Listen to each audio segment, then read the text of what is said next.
안녕하십니까. 제주한라대학교 국제경영학과 미시경제학을 맡은 박소라입니다.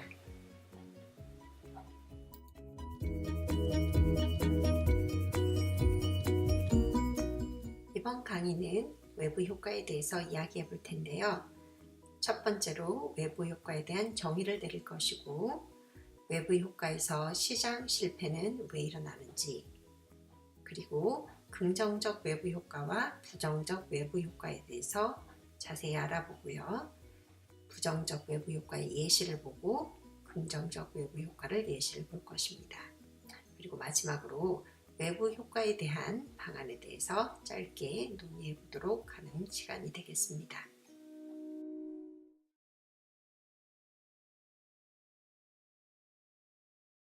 해보려고 하면 일단 학기 초에 이제 이야기했었던 경제학의 10대 기본 원리 중에서 6번째 기본 원리에 대한 이야기를 다시 한번 짚고 넘어가야 될 것 같습니다.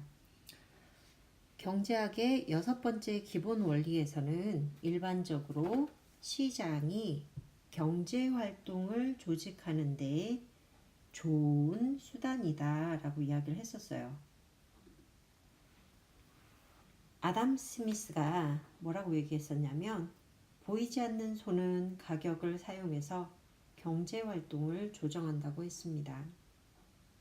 재화의 가격은 그 재화의 개인적인 가치만이 아니라 사회적인 가치를 나타낼 뿐 아니라 그 재화의 생산하는 비용, 그 재화를 생산하는 비용의 의미를 포함하고 있고, 물건을 사고 팔 때 사회적인 비용에 대해서 자신도 모르게 계산해서 어떤 방향으로 사회적인 복지를 극대화하는 방향으로 의사결정을 내리도록 유도한다고 했어요. 즉, 사회적인 복지를 극대화하는 방향으로 보이지 않는 손이 시장이 경제활동을 조직할 수 있게 한다라고 이야기를 했었습니다. 그래서 굳이 세금같이 정부의 규제는 가격을 왜곡하기만 하고 가게와 기업의 의사결정을 왜곡하는 수단일 수밖에 없다라고 얘기를 했어요. 즉, 정부는 웬만하면 개입하지 말라는 이야기를 했었죠. 하지만 우리가 여기서 중점을 두고 봐야 되는 것은 일반적으로라는 이 앞에 말이에요. 그 말은 무슨 말이에요? 일반적이지 않은 예가 있다 라고 하는 말과 일맥상통한다 라고 생각하시면 되는 거죠. 시장의 실패를 우리가 일반적이지 않은 예라고 이야기를 합니다. 시장 실패의 예들은 불완전한 경쟁, 공공재, 정보의 불확실성, 외부 효과, 불공평한 소득 분배 등등, 이제 이야기를 하자고 하면 이제 꽤 길게 얘기할 수 있는 것인데, 일단 이 중에서 외부 효과만을 들려서 저희가 이야기를 해보도록 하겠습니다. 외부 효과는 어떻게 정의되냐면, 한 사람의 행위가 제3자의 경제적 휴생에 영향을 미치고 그에 대한 보상이 이루어지지 않는 상태이다 라고 이야기를 해요. 즉, 다른 사람한테 다른 사람들의 경제적 후생에 영향을 미치면서도 그에 대한 보상을 지불하지 않기 때문에 자원 배분의 효율성을 달성하기 어렵게 만든다라는 이야기인데요. 그래서 시장 실패의 전형적인 예로 꼽힌다라고 합니다. 외부 효과가 제3자의 경제적 후생에 긍정적인 여파를 미치면 긍정적 외부 효과, 부정적인 여파를 미치면 부정적 외부 효과라고 하는데요. 긍정적 외부 효과는 제3자에게 이득을 주는 외부 효과라고 정의할 수 있는데요.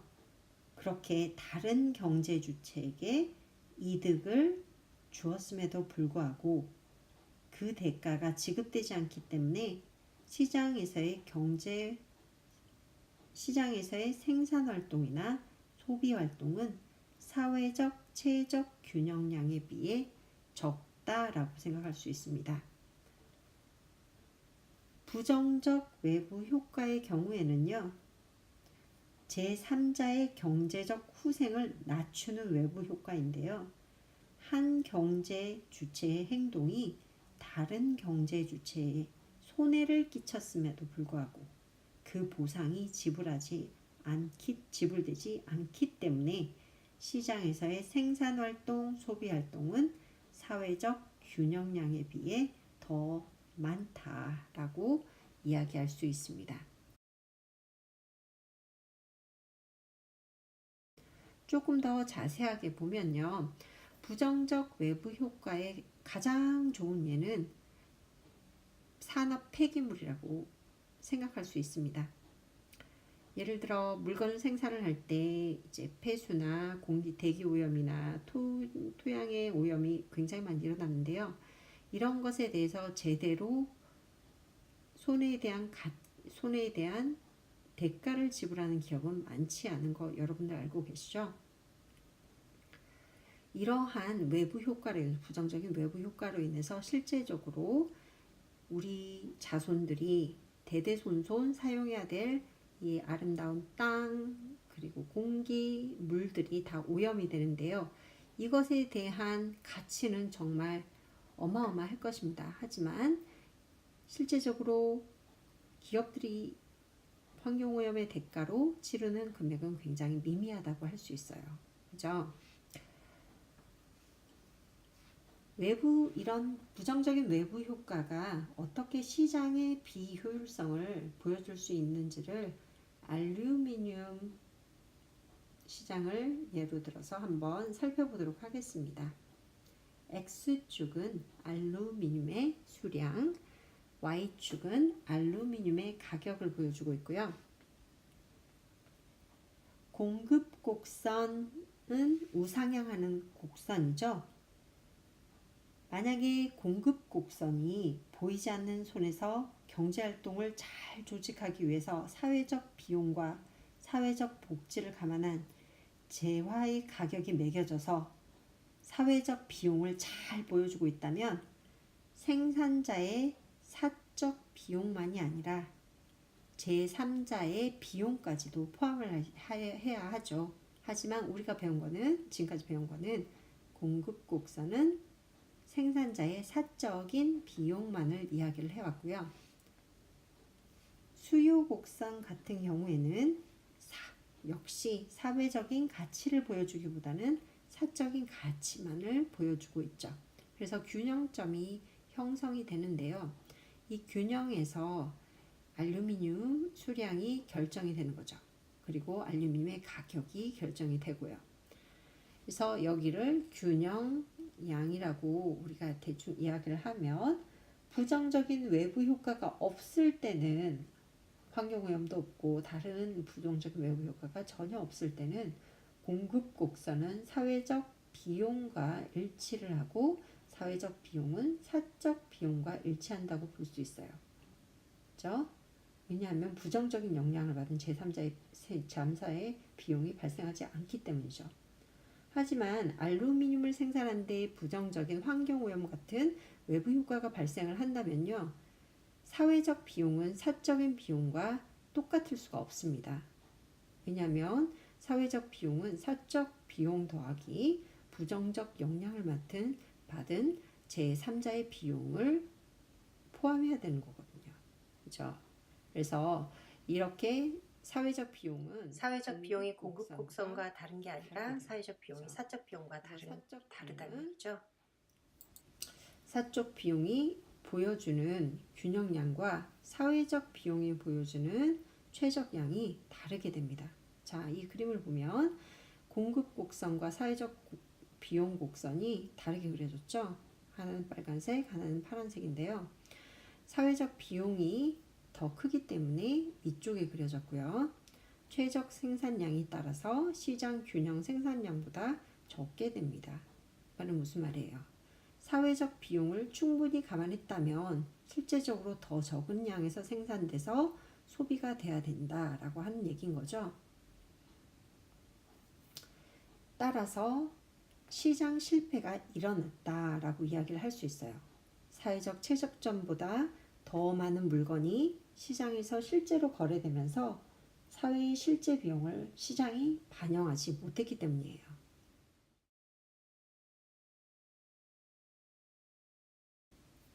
이러한 시장의 실패를 바로잡기 위해서 정부가 개입이 됩니다. 그렇죠? 경제학의 기본 원칙 6번째를 외부해서 시장의 실패를 바로잡기 위해서 정부가 개입이 되는데요. 첫 번째로 외부 효과를 내부화하는 방법이 있고, 두 번째로 세금 부과를 하는 방법이 있어요. 그래서 외부 효과의 내부화라고 한다면 이제 유인 구조를 만들거나 유인 구조를 변화시켜 가지고 외부 효과를 의사결정에서 감안하도록 만드는 방법인데요. 보통 많이 예로 들 수 있는 게 이제 좋은 예는 환경오염에 대해서 굉장히 많은 교육을 시켜서 학교나 뭐 이렇게 지자체에서 많은 교육을 시키면 어떤 현상이 발생하냐면 물건을 생산하는 사람들도 이왕이면 그렇죠? 이왕이면 환경오염이 적게 일어나는 방향에서 생산을 할 것이고 소비하는 사람들 역시 환경오염을 많이 일으키면서 생산된 물건을 더 살려고 하지 않는 경향을 가지게 되겠죠. 그죠? 그래서 의사결정을 할 때, 생산을 하거나 소비를 하는 의사결정을 할 때 이러한 외부 효과를 스스로 경제활동에 참여하는 생산자 소비자가 스스로 감안하도록 만드는 것을 유인구조를 만드는 거나 변화를 시켜서 외부 효과를 내부화시키는 방법이라고 할 수 있습니다. 두 번째 방법, 세금 부과는 외부 비용을 세금으로 직접 부담하는 방법인데요. 조세의 귀착 기억나시죠? 그렇죠? 그래서 세금이 생산자한테 부여가 되든 소비자한테 부여가 되든 결국 생산자 소비자가 둘 다 그 세금을 나눠서 이제 부담을 하게 되는데요. 생산량 결정 시 오염의 외부 비용을 고려할 수밖에 없죠. 생산자는 또 마찬가지로 시장 가격이 세금을 반영하므로 소비자도 그것에 대한 영향을 받습니다.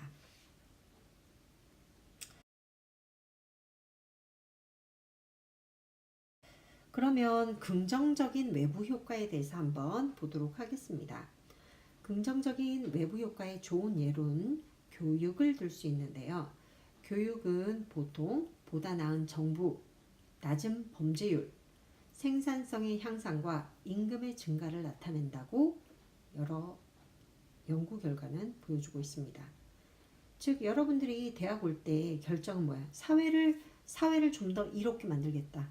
사회에 좀 더 바람직한 사회를 만들기 위해서 여러분들이 대학을 왔나요? 그건 아니죠. 순수히 개인적인 목적을 위해서 왔을 거예요.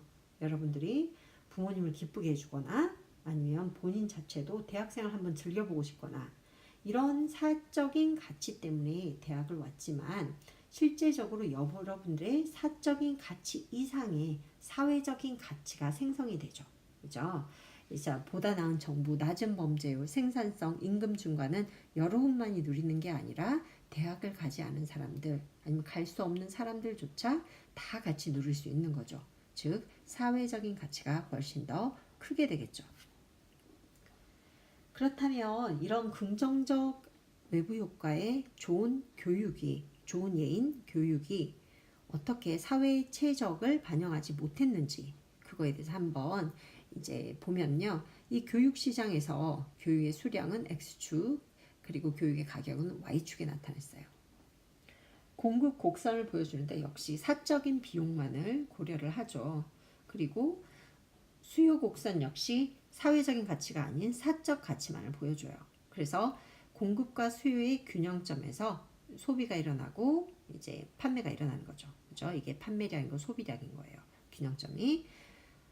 하지만 실제적으로 우리가 사회적인 가치를 봤을 때 외부적인 편익이 있다고 했죠. 더 나은 정부 그리고 범죄율도 낮아지고 이제 실제적인 생산량도 더 늘어나고 임금도 훨씬 더 이제 높아지는 이런 사회적인 외부 편익이 발생을 함으로 인해서 수요 곡선은 사적인 가치만을 보여주고 사회적인 가치를 정확하게 반영을 못해요. 그래서 사회적인 가치를 다시 한번 그려주게 되고, 그래서 외부 편익이 증가하는 걸 보여주는 거죠.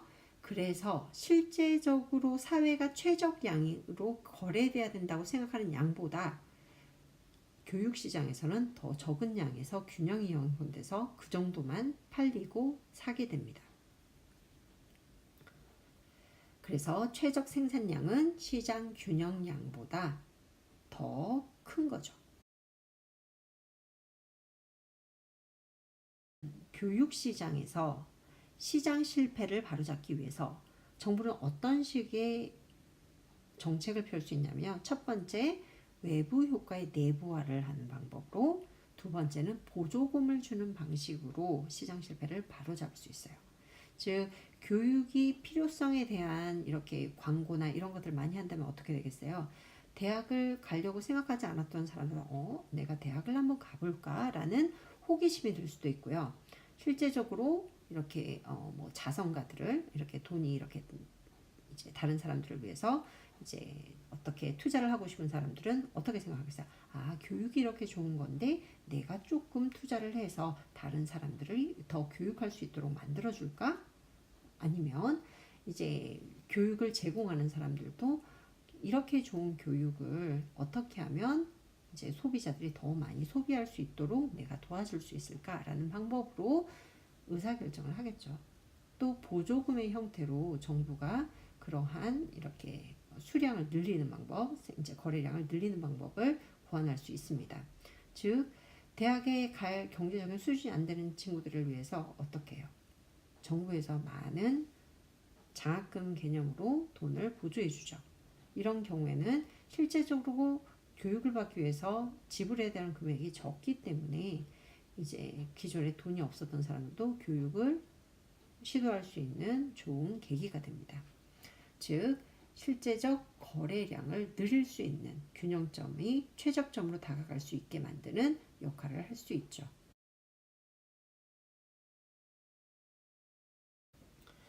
정리해 보면은 부정적 외부 효과, 긍정적 외부 효과를 정리를 해보면, 공급 곡선 위에 사회적 비용 곡선이 있고 수요 곡선 위에 사회적 가치 곡선을 그리게 돼요. 이걸로 인해서 어떤 걸 볼 수 있냐면, 부정적 외부 효과는 최적량보다 더 많이 거래가 됩니다. 실질적인 시장에서 더 많이 거래가, 나쁜 걸 더 하고 싶어하는 그런 경향을 보여주는 거 있죠. 그리고 긍정적인 외부 효과는 실제적으로 더 이루어져야 되는데 덜 이루어지고 있어요. 여러분들이 이건 좋은 건 알지만 실질적으로 덜 하는 경우가 많죠. 예를 들면 야채를 많이 먹어야 된다, 야채를 많이 먹어야 한다 하지만 야채는 맛이 없어요. 고기가 더 맛있어요. 그래서 덜 먹는 경향을 보여주는 경우도 많죠. 그래서 실제적으로 이제 균형점이 최적점보다 적은 경우가 많습니다. 적습니다. 긍정적 외부 효과는.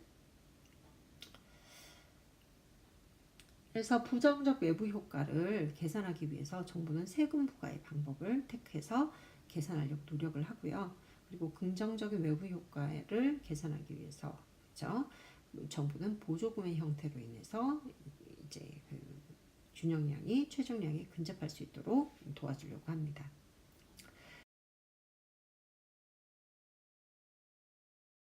이렇게 해서 이제 부정적, 긍정적인 외부 효과에 대해서 조금 살펴봤는데요. 이제 두 개의 생각해 볼 문제를 숙제로 드리겠습니다. 첫 번째 문제는 매경 경제에서 이제 가져온 문제인데요. 다음은 모 대학 경제 동아리에서 한 학생이 발표한 내용이다. 다음 중 옳은 진술로만 구성된 것은 해서 환경오염에 대한 이야기를 맞는 진술만 이렇게 묶어가지고 있는 답을 고르시고 그 이유에 대해서 이렇게 주어진 이렇게 강의 노트 공간에 써보시면 되겠습니다.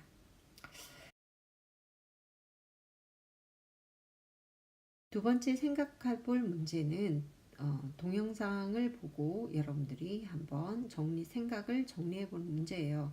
그래서 미세먼지가 중국 발인이 우리나라에서 발생할 것이니 논란이 굉장히 많았죠. 그죠? 그거에 대한 뉴스 동영상입니다.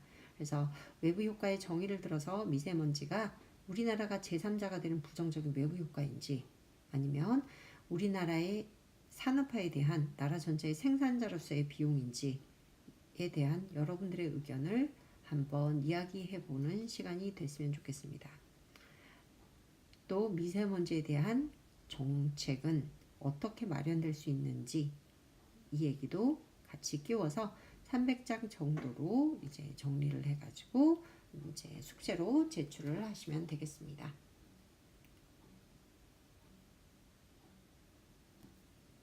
예. 지난해 환경부와 미국 항공우주국 나사가 공동으로 한반도 상공의 미세먼지 상태에 대한 연구 시작해서 관심을 모았고 저희들도 그 내용을 상세히 보도해드린 바가 있습니다. 오늘 그 중간 결과가 공개가 됐습니다. 중국 쪽에서 불어오는 바람이 거의 사라진 초여름에 조사를 했는데도 불구하고 중국발 미세먼지의 영향이 34%나 되는 것으로 나타났습니다. 그러니까 한창 넘어올 때는 훨씬 더 높은 퍼센티지를 나타낸다는 얘기죠. 먼저 박소연 기자가 자세히 설명을 해드리겠습니다. 국립환경과학원은 아시아 최초로 미국 항공우주국 나사와 함께 지난해 5월과 6월 한반도 대기오염 특성을 조사했습니다. 이번 연구에는 나사의 관측용 비행기가 한반도 전역을 비행하며 측정한 결과를 지상 관측 결과와 종합해 평가한 겁니다. 이때는 편서풍이 적게 불어 중국발 미세먼지 영향이 적은 시기인데요. 이런 계절적 한계에도 불구하고 중국발 오염물질이 상당 부분 국내 미세먼지에 영향을 끼치고 있다는 것을 확인할 수 있었습니다. 서울올림픽공원북은 지상과 상공에서 측정한 수도권 초미세먼지 오염도를 살펴봤더니 중국 내륙에서 건너온 게 34%입니다. 좀 더 자세히 들어가 보면 산동 권역이 22%, 국경이 7%, 상해가 5%를 차지했습니다. 특히 2차 미세먼지 발생의 요인인 황산화물의 경우 70% 이상이 중국 4개 권역에서 날아온 것으로 확인됐습니다. 이번 연구의 또 다른 특징은 국내에서 발생한 초미세먼지만으로도 세계보건기구 하루 평균 권고 기준치인 세제곱미터당 25 마이크로그램을 초과하는 날들이 확인됐다는 점입니다. 관측된 초미세먼지 가운데 배출원에서 직접 나오는 1차 미세먼지는 25%에 불과했지만 기체 상태로 배출된 오염 물질들이 광화학 반응을 거쳐 만들어지는 2차 미세먼지가 75%를 차지하고 있습니다. 이렇게 2차 미세먼지를 만드는 원인 물질이 휘발성 유기 화합물과 질소 및 황산화물인데 주로 자동차나 발전소 배기가스에 많습니다. 특히 서해안 석탄 화력발전소의 영향이 컸습니다. 이곳에서 배출된 질소 산화물이 이렇게 인근 지역뿐만 아니라 폭넓게 영향을 끼치고 있는 걸 볼 수 있습니다. 특히 수도권 남부 지역의 대기 오염에 우려할 만한 영향을 주고 있는 것으로 나타났습니다. 이번 연구의 최종 결과는 2019년쯤 나올 예정입니다. 나사와 공동으로 진행한 실증 연구인 만큼 미세먼지 문제와 관련한 대중국 외교 협상 카드로 활용될 수 있을 것으로 기대됩니다. JTBC 박소연입니다. 이번 시간은 외부 효과에 대해서 살펴보았습니다. 외부 효과는 한 사람의 행위가 제3자의 경제적 후생에 영향을 미치는데요. 그것에 대한 보상이 이루어지지 않을 때를 말하는 것입니다. 긍정적인 외부 효과도 있고 부정적인 외부 효과도 있다고 이야기를 했죠. 이렇게 외부 효과는 일반적으로 시장이 경제 활동을 조직하는 데는 좋은 수단이지만 항상 그렇지는 않다는 것을 보여주는 시장 실패의 예인데요. 이러한 시장 실패를 바로잡기 위해서는 다양한 방법이 쓸 수 있습니다. 저희가 이번 시간에 바라볼 때는 외부 효과의 내부화나 세금 부과 아니면 보조금을 지급하는 방식으로 정부가 시장 실패를 바로잡기 위해 노력할 수 있다는 이야기를 했는데요. 저희가 외부 효과를 두 번째로 다루는 다음 강의에서는 어떻게 시장 실패를 바로잡을 수 있는지 정부에서 그리고 민간에서의 입장을 한번 자세히 살펴보도록 하겠습니다. 수고 많으셨습니다.